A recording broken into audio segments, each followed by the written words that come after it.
Hey yo, thanks for tuning in to The Source, your source for celebrity news. Check this out. Source, can you please post that picture of Mos Def? Because I want to make an announcement. And the announcement goes a little something like this.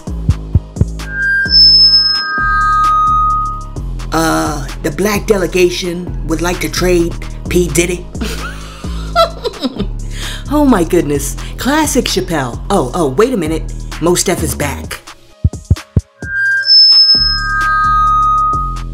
The black delegation would also like to know, is there any way humanly possible that we could get Tupac back?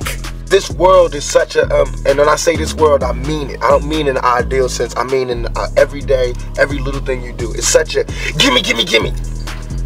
Everybody back off. You know, everybody's like, you taught that from school, everywhere. Big business. If you want to be successful, you want to be like Trump, gimme, push, step, crush.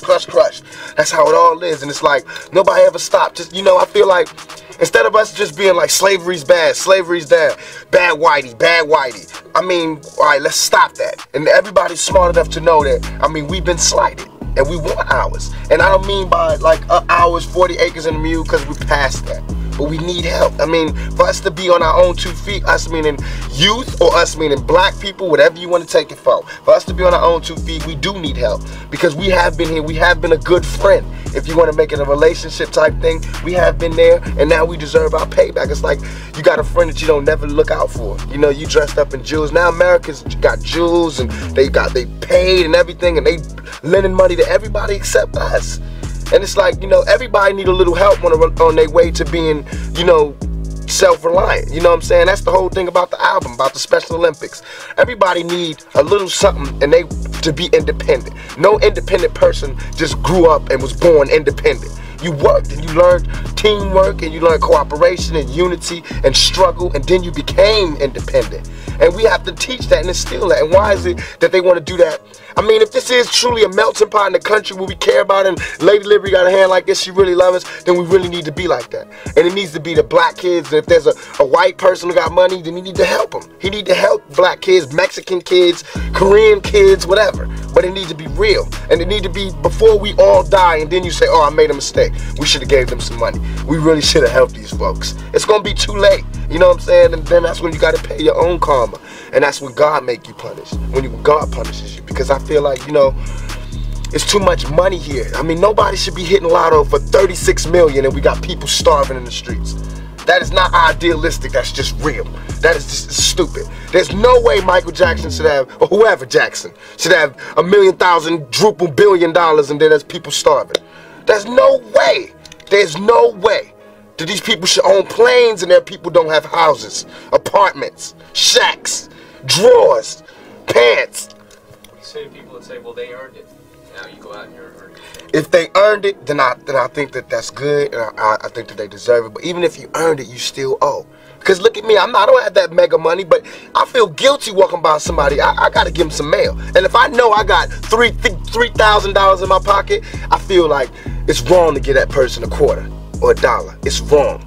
Only you know what you got in your pocket. And that's wrong. No matter what they do, if they take it and drink it, they take it and drink it. But I mean, you got. You understand? And we all know how hard it is, and it's not about if you good or you bad. So since it's not about if you good or you bad, we know that because he don't got don't mean he was bad. Or don't mean he's a criminal, or don't mean he's crazy, or a drug addict, or none of that. It just means he don't got. And ain't it bad that you got 30? I mean, can you imagine somebody having $32 million? $32 million. And this person has nothing? And you can sleep? You can still go to the movies about, I mean, and then these are the type of people that get humanitarian awards. Millionaires. How can they be humanitarians by the fact that they millionaires and there's so many poor people shows how unhumane they are. You know what I'm saying? And that bugs me. Not saying that when I'm never going to be rich and I'm never, you know what I'm saying? But I'm saying it's a struggle and I think everybody deserves. And I think there's a way to pay these people. I think there is a way. It just takes to be revolutionary. And it takes to do something out of the ordinary. You know what I'm saying? Like, I think that if we just said, okay, I got an idea. No more porno buildings, you know what I'm saying? Let's build houses. Or no more polo games. Let's build houses for poor people. You know what I'm saying? Or, look, okay, I know you're rich. I know you got $40 billion, but can you just keep it to one house? You only need one house. And if you only got 2 kids, can you just keep it to 2 rooms? I mean, why have 52 rooms and you know there's somebody with no room? It just don't make sense to me. It don't. And then these people celebrate Christmas. They got big trees, huge trees, all the little trimmings. Everybody got gifts, and then somebody's starving. And they're having a white Christmas. They're having a great Christmas, eggnog and the whole 9. That's not fair to me. Now, although Tupac wasn't a saint, and I didn't agree with everything that he said and did when he was alive, I will give Tupac this. Tupac wasn't all about the Benjamins. Tupac often used his platform to speak about things that were important to the community and to try to find ways to improve the human condition. He was a thinker who understood that hip-hop could be used as a means to an end, to not only improve the lives of black people, but to improve the world at large. And this brings me to the Diddy problem. Because recently I've heard a lot of people saying, yo, we gotta be careful about bringing down P. Diddy because P. Diddy is hip-hop culture. Listen, P. Diddy is not hip-hop culture. P. Diddy is simply one of the more successful artists and producers within hip-hop culture. And it's important to make that distinction because hip-hop culture existed way before Puffy or Puff Daddy made his first record. And although some people like Slim Thug might venerate Puffy and think of him as some sort of hip-hop hero. You say he ain't your hero, this brought Biggie Smiles, man. Brought so many legendary people to hip-hop and made hip-hop a whole nother wave of paid. Like, took this shit to a whole nother level. Off of that, nothing personal. Off of that alone, I'm going to at least try to hope that this man didn't do this shit these people are saying, man. Other people, like rapper Saigon, who were born pre-MJB's You Remind Me and remember hip-hop prior to Diddy's rise to fame, would argue that although Diddy did help to globalize and commercialize hip-hop, he also helped to jack it up. Because when discussing Diddy, Saigon said, "This Negro Puffy flipped hip-hop culture into all about worshiping nothing but money. That's why I'm kinda glad they got his A up out of here. Go look at the content in hip-hop music before that all about the Benjamin song. Creativity mattered." Listen, let me know if you agree with Slim Thug, who says that Diddy is a hip-hop hero. Or do you agree with Saigon, who says that Diddy is a major part of the reason that hip-hop is so cuffed up today? Source, really quick, can you show us a picture of hip-hop before Diddy and hip-hop after Diddy? Very interesting. And you know what they say, a picture is worth 1,000 words. Well, anyway, Slim Thug had more to say. It's tough to see so many people want to see him crash out like this. It's like, damn. I thought we liked the songs that they could put out. I thought we was cheering for him and shit. Like, how did he become the #1 enemy of the world? That was fast. Everybody just like, Diddy. First off, nobody wanted to see Diddy crash. Nobody woke up one morning and was like, yo, you know what I want to see today? I want to see Diddy crash.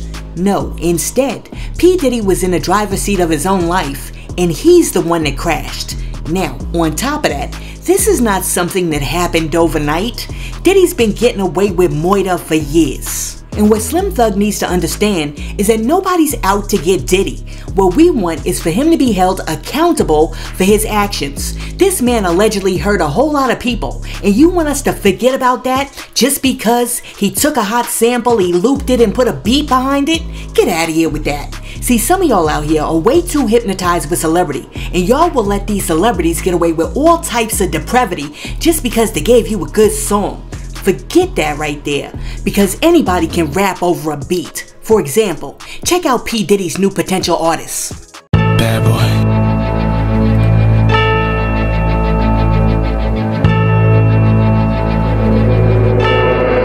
Yo, it's the brand. My girl took all my nuts and all my babies. She fought a raccoon, now she's got rabies. But I don't even care that I'm all alone, cause I got the birds and the bees treat me at home. You dogs a bitch for trying to bark at me. You couldn't bark if you're born on the side of a tree. Yo, so it's done, baby, let's go. I love putting nuts up inside my mouth. I'm gonna grab this mic and spit them out.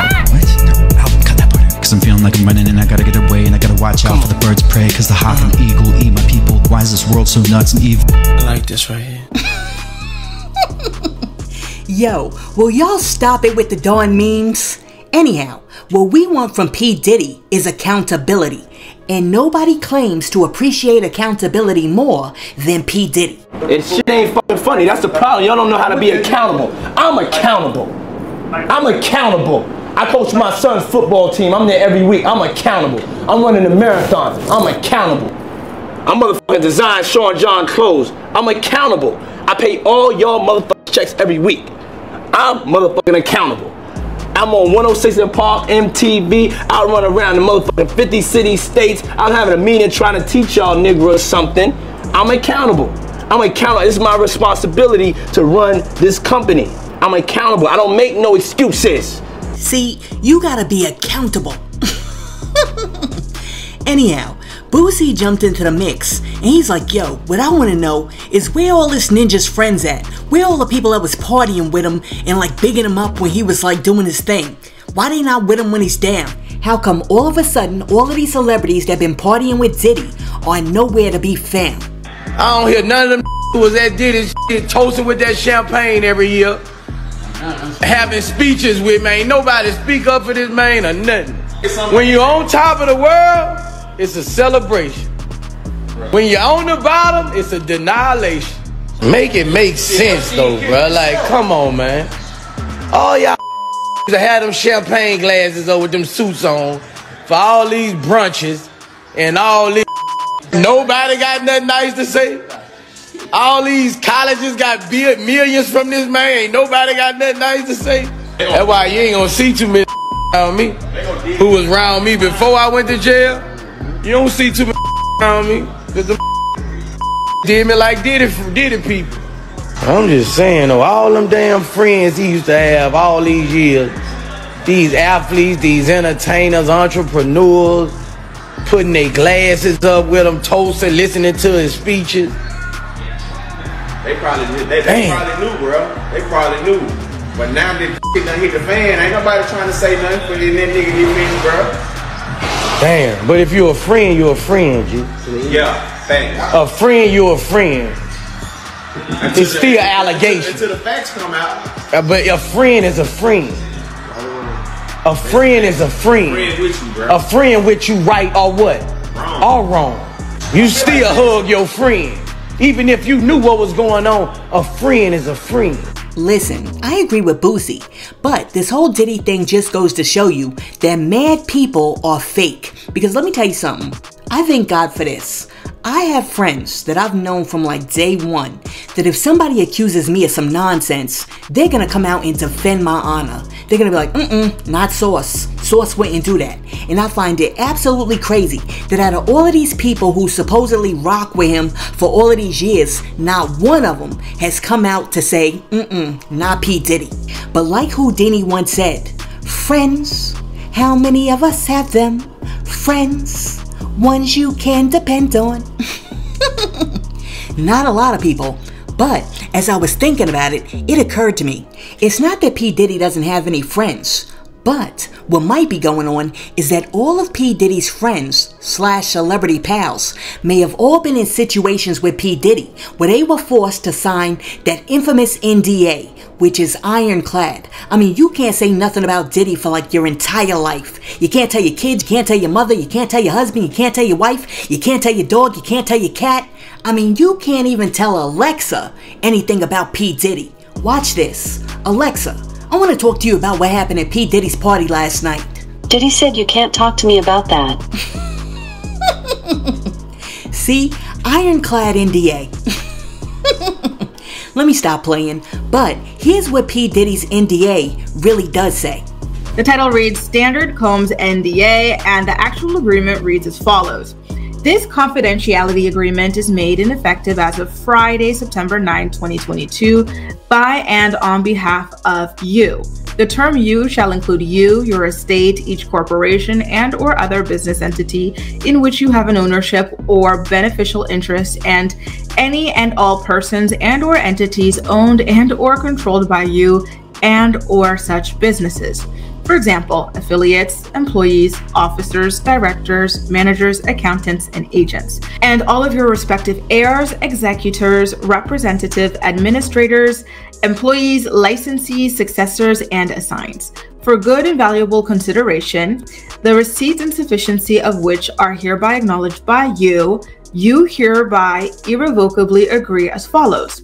Number 1, Sean Diddy Combs, aka Puff Daddy, privacy is highly valued and all efforts will be made to maintain confidentiality with respect to all information and other material of any kind, including, without limitation, the terms, conditions, and existence of this agreement concerning and or related to directly and or indirectly artist and or any person, corporation, and other entity related to or affiliated and or associated with artists, aka Diddy, personally and or professionally, including without limitation, family members, relatives, and past or present fiancés, husbands, wives, boyfriends, girlfriends, friends, and business associates, collectively artist parties, and each an artist party, except for information and or material publicly and intentionally disclosed by Diddy. You hereby irrevocably agree that A, you shall not at any time use or disclose directly or indirectly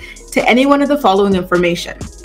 Any information acquired by you in any manner and or by any medium or means whatsoever at any time in the past, present, and or future, which concerns or in any way relates to the artist, any artist parties and or the artist's business activities, entertainment activities, which is a key thing here, financial affairs and or personal life, and all such information shall be deemed confidential, private, secretive, and sensitive, and kept by you as confidential unless Diddy otherwise advises you in writing and his sole discretion.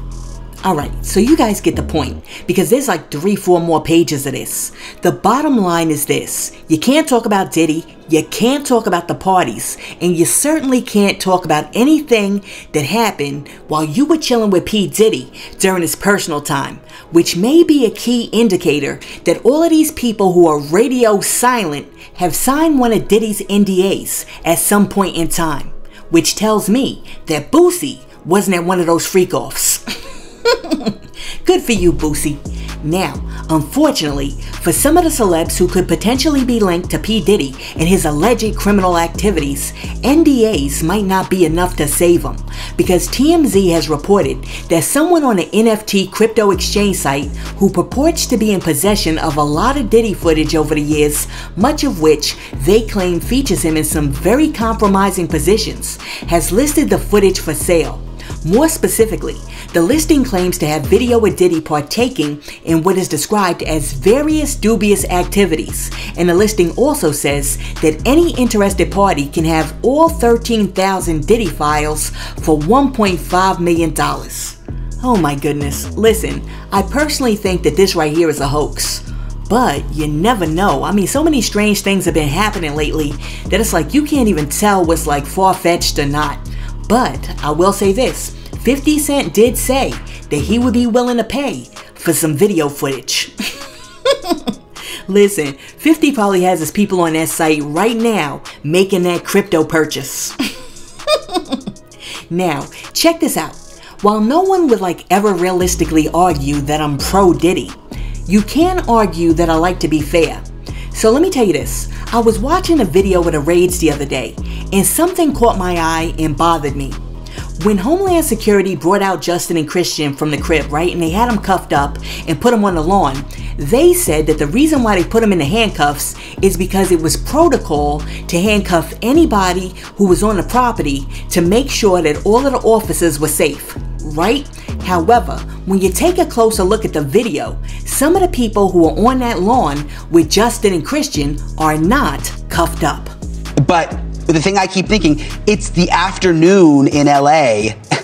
I mean, the chopper's up, like they clearly aren't trying to do this in secret. And you know, one of the things as I'm looking about this, and one of the reasons they keep it very close to the chest is because they don't want to alert the suspects that they're looking into, and clearly they must have had some sort of intelligence to let them know that these people were at the residence at that time. Yeah. Right? I mean, it can't just be that a situation, they're going in at this time just because it's, you know, a sunny day in Los Angeles or Miami. There's a reason they're going in at that time to try to find the individuals they're looking for or the evidence they're looking for at this time. Alright, so here's the thing. Either the feds really did have a reason to cuff up Justin and Christian, or when P. Diddy fights this, And trust me, he will fight this. The fact that only some of those people are cuffed up may give him a leg to stand on when he argues that the feds used excessive force against his sons during this raid. I mean, if you say that it's protocol to cuff people up, you gotta cuff everybody up. You can't just be picking and choosing who to cuff and who not to cuff. And although P. Diddy has been accused of some serious crimes, that still does not give the government the right to violate the civil rights and the civil liberties of his sons. So, we gotta keep an eye on that, because we cannot allow the government to abuse P. Diddy while we're trying to find out if P. Diddy abused everybody else. Anyhow, I noticed a few mistakes in this raid, and maybe it's just me, but if you're gonna raid the house, you gotta check the teddy bears. I mean, they didn't check those teddy bears. Did you see those teddy bears? I guarantee you that P. Diddy got some videotapes in them teddy bears, and they missed it. Yo, let me know, do you think that P. Diddy put something in them teddy bears? And even if he didn't, every criminal around the world that saw that raid is now like, yo son, put the stash in the teddy bears. No, not the panda. Put it over there in Winnie the Pooh. Wow. Listen, let me know in the comments. Do you think that Homeland Security missed an opportunity when they didn't check them teddy bears? Now, check this out. We all thought that it was probably going to be Cassie or Little Rod that really knocked P. Diddy out with the 1-2 punch. But it appears that we might have all been wrong, because it might be Uncle Gene Deal. Because the other day, Gene Deal said that he's willing to testify in a court of law to everything that he saw. Check this out. So you don't have no problem testifying? I have no problem sitting in the court of law, doing my due diligence and testifying on stuff that I already spoke of on the internet. When I talked about him abusing Kim and she had to cut his wrist to get him off of him, I would tell what I saw when I went to the hospital. I have no problem. I don't care what nobody say. I don't care what nobody think. If I've already said it on the internet, if I've already said it on different platforms and programs, why wouldn't I? Now, this right here might be very problematic for Diddy, and it might open up a whole new can of worms, because not only has Gene Deal talked about how Diddy used to abuse Kim Porter, but Gene Deal has also linked Diddy to the death of his friend Wolf, and also to the quad studio setup of Tupac. Check this out. Wolf's mother let me hear something that the what they call it, the drug enforcement, the prosecutor from Atlanta, that Puff told Meech, go ahead and do what you gotta do, when him and Wolf was beefing outside. I heard Wolf say out of his mouth, I'ma show you them niggas ain't that. I knew he was building up the atmosphere between Meech and Wolf to go at it. Do you hear me? Wolf get killed by some kids from BMF. Actually, the dude that he put down with BMF. This nigga brags about cussing Wolf's mother out. And I'm gonna call his name out. He bragged to his cousin, Ak. So you niggas in New York, if y'all don't believe what I'm saying, ask Ak. If Wolf was alive, the way he loved his mother, we wouldn't be talking about Diddy today. How do you know for sure that Puffy and Andre Harrell knew that Tupac was going to get set up at Quad Studios? I never said that he was going to get, they knew he was going to get shot. I said they knew he was going to get dealt with. You understand? That end up getting Tupac shot by his actions. Tupac was there to get robbed. You understand? All right. Tupac was there to get robbed. He owed Jimmy Henchman some money. He was refusing to pay Jimmy Henchman the money, so Jimmy Henchman said he could work it off by doing an album, by doing a song with Little Sean or whatever. You understand what I'm saying? So now, check this out, brother. Puff was there to spy on Big. You understand? What did Little C say? I didn't even know Puff was in the studio. So how they could see Little C's, they could see Tupac out the window coming in the building, but they don't know Puff is there in the studio. Did you ever think about that? Why does Puff stop by Lil C's new session? He want to catch Big writing for them. He want to catch Big's doing songs with them so he could prove. And now he got Andre Harrell with him as a witness. Do you understand me? They go see Jimmy Henchman. What do Jimmy Henchman tell him? Andre Harrell can't stand for Tupac. You understand? Puff can't stand Tupac. What do you think the conversation with Jimmy Henchman and Andre Harrell and Puff in that office when they know Tupac is coming up there? What do you think the conversation is? Hold that thought. I'm about to straighten this little nigga out. He gonna stop talking reckless to me. I got somebody that's gonna tighten his ass up. What they didn't know was, in tightening Pac up, if you come to bring some, you gonna get some. That's what I like about that little nigga. If you bring some, you gonna get some. Yeah, if you put Gene Deal up on that witness stand, this case is gonna turn into way more than a trafficking case. I mean, the least of Puffy's concerns is gonna be the pink cocaina in the red light, green light, because Gene Deal is gonna open up doors that may implicate him in the setup of Tupac over there at Quad Studios. Now, with that being said, I must say that P. Diddy is innocent until proven guilty. But by that same logic, Cassie and the rest of the victims were AR'd until proven not AR'd. Like I said before, we gots to be fair. Listen, let me know what you think about the black delegation requesting to trade P. Diddy, Tupac saying that we have to be less materialistic and more community minded, Slim Thug saying that Diddy is a hip hop hero, Saigon saying that P. Diddy helped to ruin hip hop by making it all about the Benjamins, Boosie saying, yo, where are all of Diddy's friends? The feds only cuffing up some people while not cuffing up others during the raid, and Gene Deal saying that he's willing to tell the truth, the whole truth, and nothing but the truth if the feds ask him to. Let me know what you think about all of that in the comments, and while you're down there leaving a comment, be sure to like and subscribe to the channel and share this video with your friends. Hey yo, thanks for tuning in to Celeb Source, your source for celebrity news. Be sure to like and subscribe to the channel. Peace.